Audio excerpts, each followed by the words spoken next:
Breaking news ৩০৬ নম্বর জাতীয় সড়কে প্রতিদিন বাড়ছে যানজট।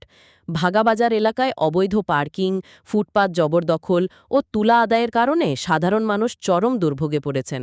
প্রশাসনের দ্রুত হস্তক্ষেপ দাবি করছেন স্থানীয়রা। বিস্তারিত দেখুন। আজকে প্রশাসনের উদ্যোগে জেসিবি দেওয়া হয়ে গেছিল বাগাত যে উচ্ছেদ করার লাগিয়া ড্রেন পর্যন্ত ক্লিয়ার করার লাগে, কিন্তু আমরা পঞ্চায়েত বডির থেকে রিকোয়েস্ট করিয়া 2 দিন সময় নিচ্ছি আমরা, যে 2 দিন পরে আমরা সব দোকানদার নিজের থেকে পরিষ্কার করিয়া দেওয়া লাগে। যদি না দেওয়া হয় তাহলে 2 দিন পরে আবার এই জেসিবি দিয়া উচ্ছেদের কাজ চালাবে। সামনে ঈদ উপলক্ষে, ঈদের বাজার উপলক্ষে সবরে জানাই দেওয়া হয়েছে, সতর্ক করিয়া দেওয়া হয়েছে।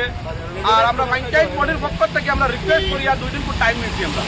তারা বেআন্দাজ হয়ে গেছে। ৩০৬ নম্বর শিলচর আইজল জাতীয় সড়কটারে বাড়া দিয়া খাইতরা দোকানদার হলে দোকানদের তুলে লাইছেন সড়ক, আর এর মানে সামনে হাওয়া লাইন, লেম্বুয়া লাইন, ফালইয়া লাইন ওটার গাছটা গিয়া বাড়া তুলি তুলি খাইতরা। এত নির্লজ্জ বেহায়া হল।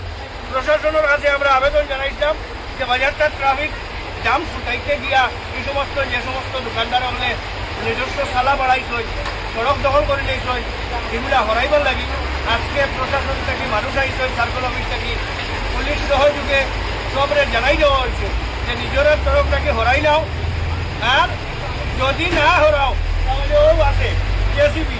মাত্র 2 দিন আমরা পঞ্চায়েত দিয়ে ছুটিয়া লইছি ঈদর লাগি, ঈদর বাদর দিন থাকি যথারীতি লাগবো বুলডোজার।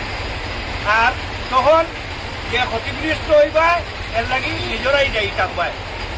আর আগামীতে যাহাতে সেও সড়ক না উঠোই, ড্রেন পর্যন্ত সারিয়া রাখই, আর নিজের দোকানের সামনে ট্রাক গাড়ি বল করিয়া মাল লোড আনলোড এই সমস্ত হইতো না। মসজিদের সামনে থাকি খুব সম্ভবত ভেটেনারি হসপিটাল পর্যন্ত নো পার্কিং জোন মানে শীঘ্রই ডিক্লিয়ার করা হইত।